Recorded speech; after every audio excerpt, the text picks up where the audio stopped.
Well, I have been told, and if you're around me very much, you know this is true, that I'm Pentecostal. I received that because that's when the Holy Spirit fell. And so as we begin today, I need your participation. It's not going to be anything that may make you too uncomfortable. And even if you're joining us online, though, I want you to participate. We're just going to raise a hand, and it's not a pastor trick. Sometimes we do that. Got to acknowledge, like, I tricked you. No, it's not none of that today.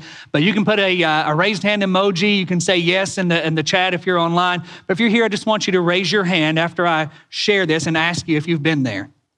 How many of you have ever had an argument or a disagreement, conflict, whether it's with a spouse, a family member, maybe it's at work, and in the moment, that is the most important thing in the world. In the moment, it's like, I am right.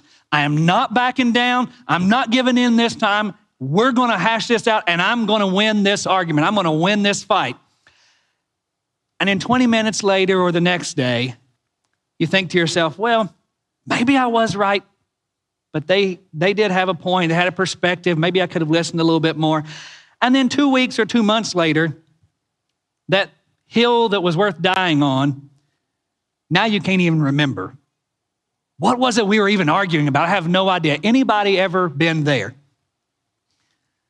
Most everybody. And for the rest of you, you're like, I'm still right. It's okay. It's okay. Most of us have been there. We're in the moment. It seems like this is life and death. This is important. It is vital that we figure this out. And then after we're a little removed from it, after we get some perspective, it's not nearly as important as we thought it was in that moment. Last week, we had the Global Leadership Summit. And by the way, if you missed that, you missed something incredible. And I know we say that over and over, and it's not just dramatic speech. I have pages and pages of notes that I'm going to be unpacking for several months. And I would encourage you to block out that first Thursday and Friday of August of next year. We'll host it again. It's an incredible investment in you and in your relationships and in your career and in your faith. And so Condoleezza Rice was one of the speakers this year. And she said something just in passing. It wasn't even one of her main points, but she said something in passing that struck me as really being one of the highlights of her entire talk.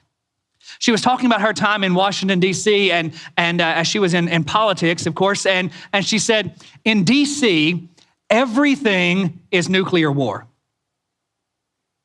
But sometimes it's just a paperclip.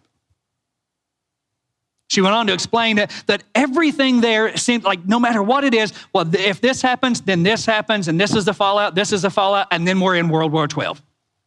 Everything has a whole series of events attached to it. And she said, and there are some truth to that, but sometimes, and really most of the time, all it is it's just a paperclip. It doesn't really even matter. It's not all that significant. When you think about it, when you step back from situations, you step back from conflicts, you step back from the things that we place tremendous value on, and when you really begin to think and reflect on it, there's very little in life that ultimately matters. There are some things, and we're going to talk about those that ultimately matter, but there's very little that we think ultimately matters that actually really does matter. In 100 years from now, will it even outlast us? Will it have any significance at all?